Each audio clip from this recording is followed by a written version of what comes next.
Good afternoon. Today we're going to do a video on high yield dividends and can you retire on a savings on just dividends.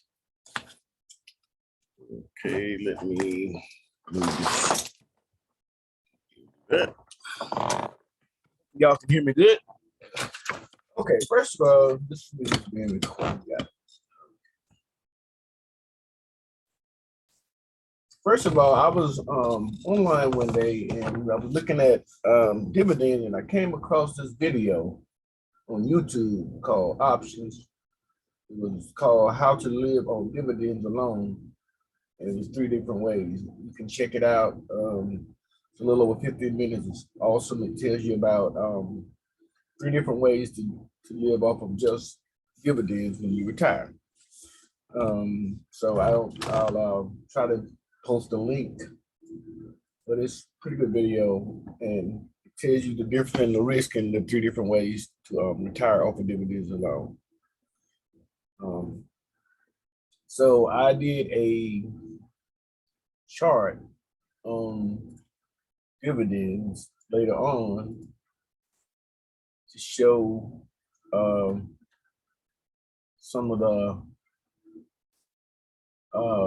I did a challenge really on dividend to show if you had to pick 10 dividend stocks, high yield dividends, what would you pick? And these were some of the 10 that I picked: PKL, CLM, PMP, IEP, OXLC. Anyway, and you can see the yield on those, which, most of them are 8% and higher. IEP, CLM being one of the highest. The higher the dividend, the higher the risk. One thing I want to show you before I get started is something that most people don't really know about dividends. I'm going to look at a stock called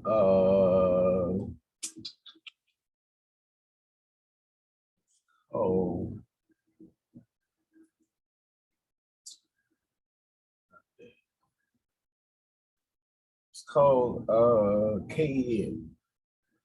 But most people don't know, and I'm only using this account because it shows it a whole lot better, is that on the dividend, on the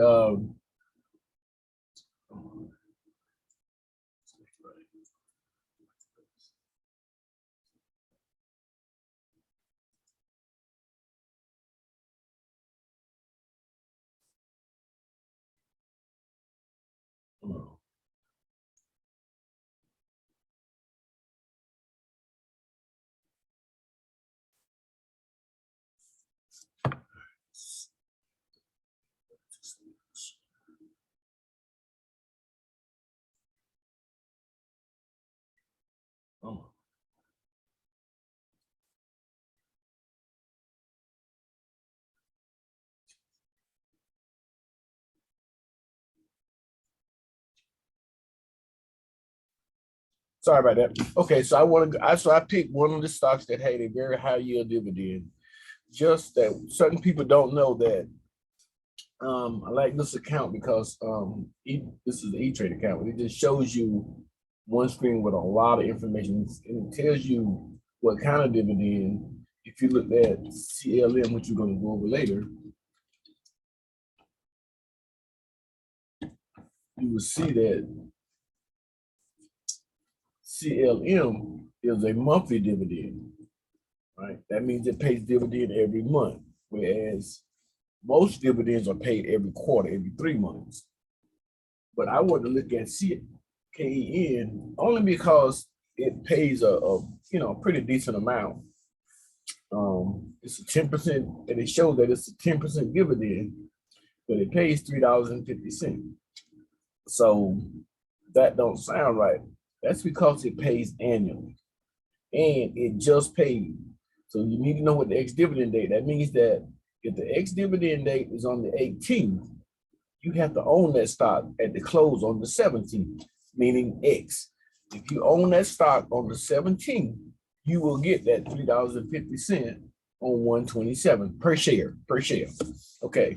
But what most people don't know is that in this case, on January the 17th, if you bought that stock or if you own that stock, you'll be guaranteed to get $3.50 per share on the 27th. But the next morning on the 18th, this stock would open up at $3.50 lower. And the good thing about this, you can go and look at your charts. Hope y'all can see this. But if you look at the chart, I do a 5-day chart. If you go back, this would be the 17th, okay, of January. And if you would have bought, if you went back a month before, if you got it back here, you're great. Back in the 24th of December. But if you got it up here, and on the 17th, go back to 5 days. If you bought it the day before, on the 17th or a couple days before, you would have paid approximately $55 for it. The high was 56, 54, so that's about $55. You can actually see the price right here if you put your marker there, 55.14. The next morning, this stock opened up and it would basically, it could open up pre-market higher or lower, but basically it's going to take that 350 back. So every dividend stock, and it took me, I didn't learn this for 15, 20 years, that everything you make of the dividend, you lose it back the next day. Now, of course, the idea of dividends is long term, so you don't look at it that way. You hope the stock, makes money on it. But I just want to show you that, so you can't think, well, why can't I just buy it and sell it back here? You would actually have bought it here and sold it. You got the 350, but you'll be making less than 350. This is 5 days, so it's all the way down to 48. So if you do that, it's really hard to make money that way, or everybody would do it. So I want to show you a couple stocks that you have to watch the video to understand about how dividends work. But there was a couple stocks that I want to show you. One of them was CLM.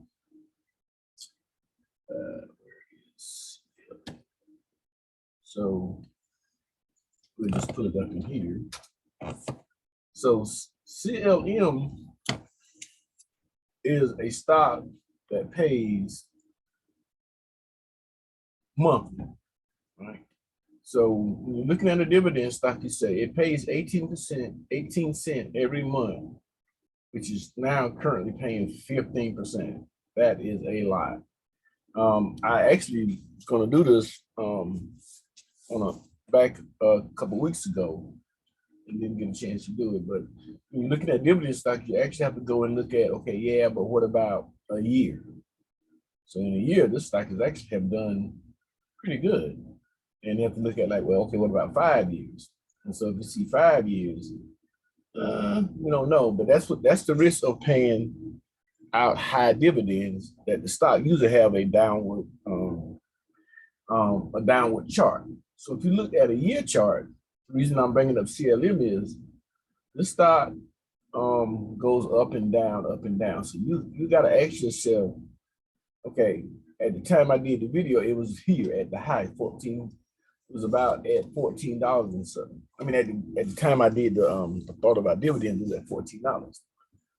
I would not recommend to buy it just because it's at the high, and it could keep going up, but it's more likely a chance that it will come back down in the 13s. And like I said, this is a monthly dividend. So getting in the right date is not as important as a quarterly dividend. So another one of the other stocks I want to look at, same thing, was OXLC.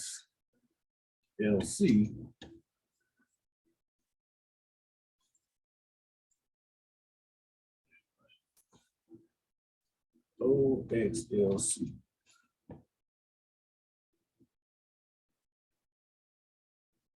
Same thing. OXLC, this is a year chart. It's done pretty good.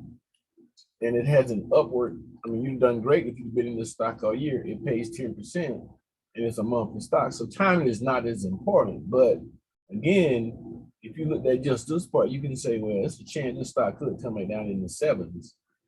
do I want to buy it now, or do I want to wait till it gets somewhere back around this line right here, anywhere in that range? So timing, even on a monthly dividend, is very important. Now, one of the things I did, and if you look at the date on this, this was January the 8th. This is when I was supposed to have done this video.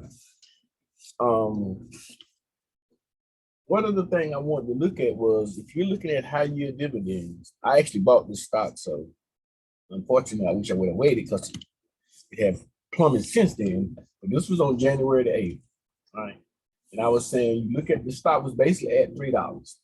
And the reason I bought this stock is IVR, right? This is some kind of investment mortgage company or something.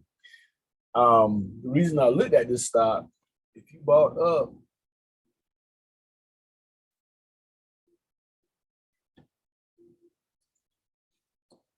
come on here.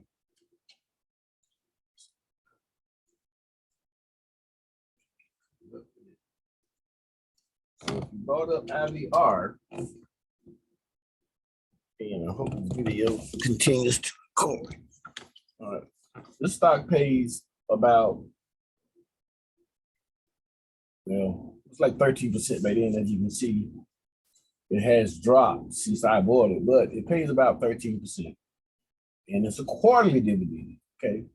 And you just missed the dividend date. So if you got it on the 8th, you would have paid $3 for it. And of course, it would have got the 9 cents, but you would have lost it right back the next day. And of course, now it's down at $2.56. But what I want to show you is that this a stock, this is a $3 stock. You can take, well, $2.50 now. But anyway, it pays only 3 cents a month, which is 9 cents a quarter, which is not exciting to 99.9% of us. You're going to wait 3 months just to get 9 cents. But that's 10, 12, 15% per year.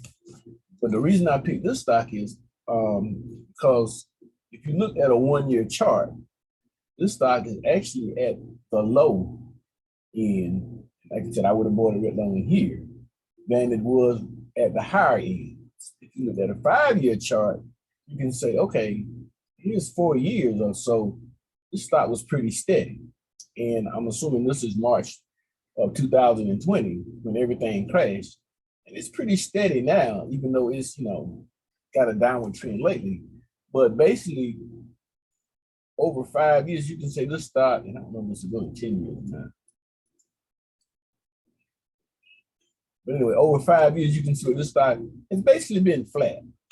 But that's, for me, that's a good thing, because that's saying you're going to get 10 to 15% every year. Are you willing to take that risk? So the reason I pulled up the chart on this one, it was because the stock was at $3. I want you to look at something called options. So at the time, it's not true today because the stock has dropped to $2 and something. You'd be looking up here, but at the time, the stock was paying 9%, 9 cents, 12% annual. Now that's went up because as the stock go down, the interest rate goes up. So of course it's a better rate at $2.50 than it was at $3. So the stock closed at basically $3, and you would have lost your you would have got your 9 cents. But you'd have lost it right back the next day. And I predict most stocks that pays decent dividends will have would lose money for the next 5 days. So I waited, and I didn't get in at $2.90. I got in at like $2.73. I thought at the time was a great price. Anyway, but the point I was getting at is this stock pays, let's just say it pays 10%, even though it pays more. There's something called covered calls, right? So if you bought this stock, and this is what I did, analyze this on this day, you could have bought this stock for $2 whatever, basically $3. The next day you could have bought it for $2.80 something or $2.90. And you could have immediately went out and what they call sold the covered call, right? And I got this on this side, but it should be on this side. Anyway, so if you went out to January 21st, this is totally, I just noticed this is a mistake. This is the put side, right? Now I know why I did that. My goal was not to buy the stock. I could have bought the put, sold the put, and made 18 cents. but I chose not to do that because the stock didn't act as I wanted to. Or you could have went out and you could have bought the stock and you could have sold the January this week and you would have got somewhere between 5 and 9 cents if you'd have bought it at $2.99. Of course, the next day when the stock opened up, all these changed. So hope this thing is still recording. Anyway, so what I want to show you is how options and covered call work. So if you were going to do this for every 3 months, let's go back. I wish I could have used my Fidelity account. We go back. Now the stock is at 250, which is pretty sad that I bought it at 270, so I'm down 20-some cents. But if you go in and look at the options today, since we're doing the video today, you're down whatever, and you say you're going to hold this stock until the next option, which is very much April, which is April the 12th or whenever it was, April of whenever we paid dividends.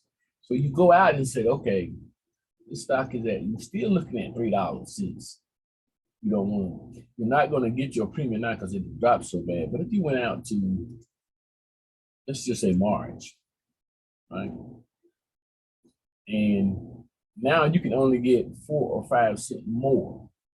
Okay, if the stock would have stayed up at 20 cents more at 270, that number would have been more like 10-15 cents. You don't want to go all the way out to April, but you can go out to some of the March. But if you went all the way out to April, and this is the current time, you could get another maybe 9 cents. This is called a $3 strike price. So you bought it at, here you would have bought it at 250, but I bought it at 270. I can go in Monday and say, give me 9 cents, somewhere in between here, take it at the stock, goes back up 10 cents, you might get 12-15 cents, but you could sell this covered call. You need 100 shares per contract. If you only bought 100 shares, you can get an extra, 9 cents here. Plus you can get an extra 9 cents on the April dividend. So instead of getting 14%, you have just made your dividend stock now worth almost, 20, somewhere between 20 and 25% yield. So that's what I was looking at as a possible way of saying, if I'm just going to hold it, I don't want to go and you have to understand covered calls, but you can do this. This one happens to be a weekly covered call. Oh, and another thing, if you look at CLM do not offer options. So you can't deploy that covered call theory, but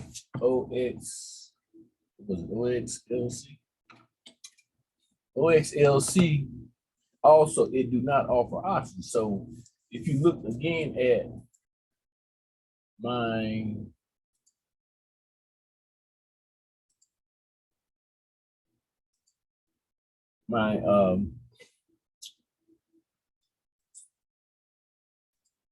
sheet of this was a challenge I did with saying pick 10 stocks. These were the 10 that I picked. And these were some of the ones that I wanted to, but I had to choose, so I left those off. And most of these, but I went in and showed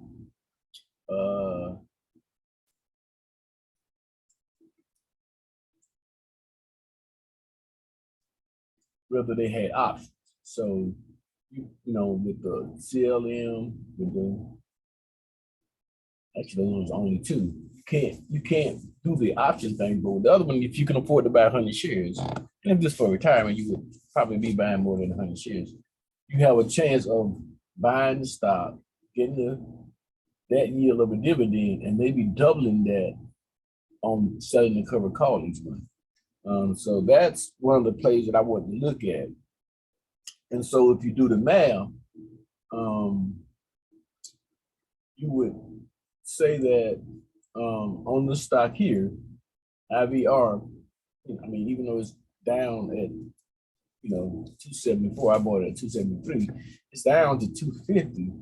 What you're going to do is, in retirement, you'll actually collect the money, but pre-retirement, as you invest today, You buy the stock, install it in and set it up with what they call DRIP, dividend reinvestment program.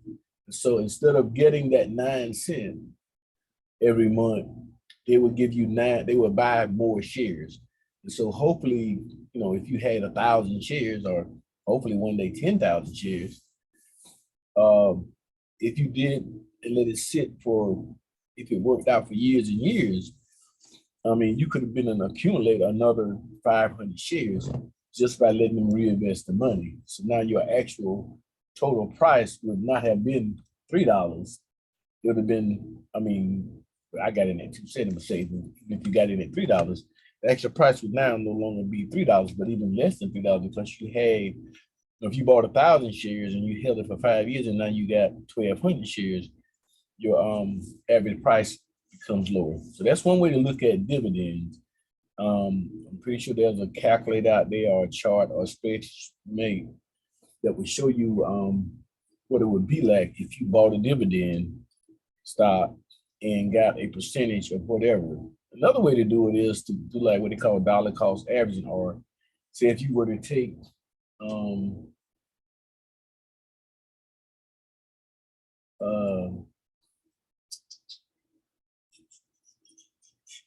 and bought the same amount of stock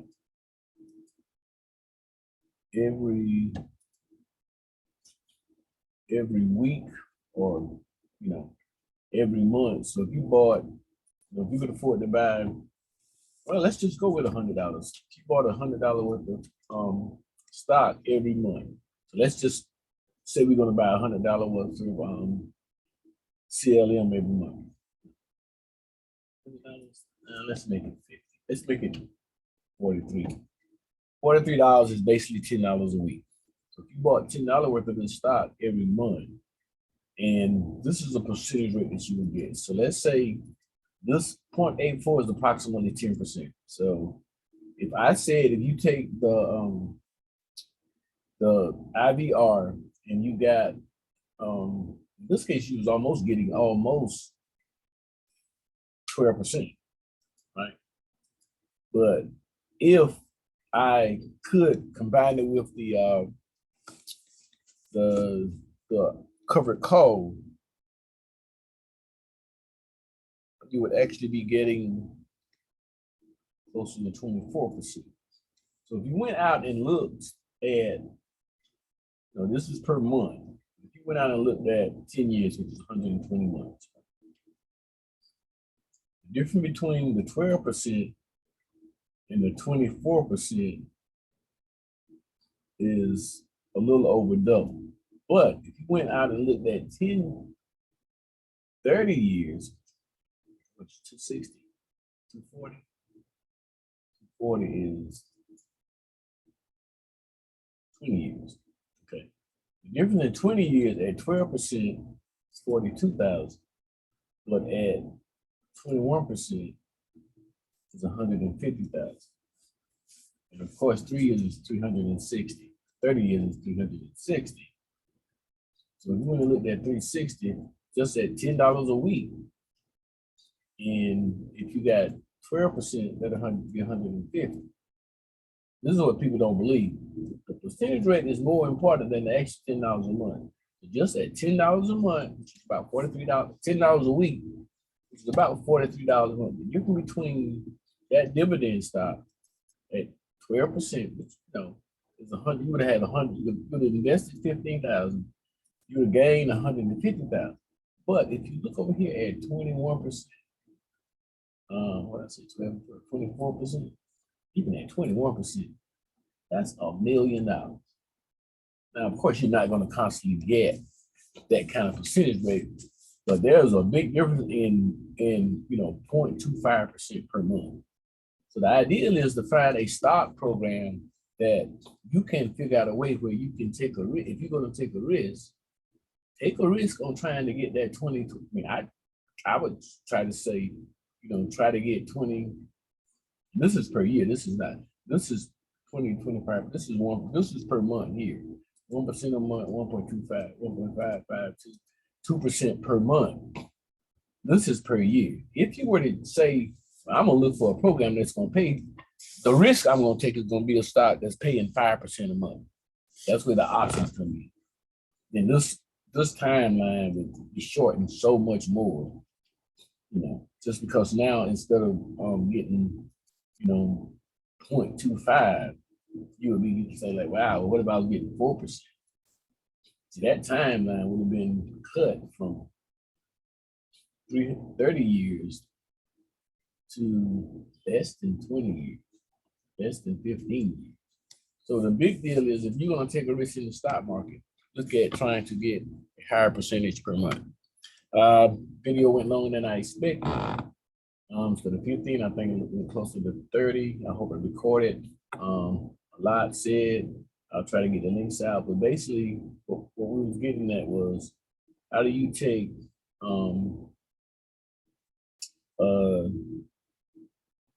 dividend stock? Now, in this case, we use IBR. How do you take a stock that pays a dividend, get your monthly, quarterly dividend rate, 10% or higher, 10 to 20, 50%. And they say any stock that paying 10% is very, very, very high risk. Usually have a downward slope. But there are stocks, I don't know if CIM was on my list. CIM would have been a great stock over the years. It had a pretty much upward trend, because this is 2020, but of course now you've been doing great. But for 5 years, it had an awesome trend of upward.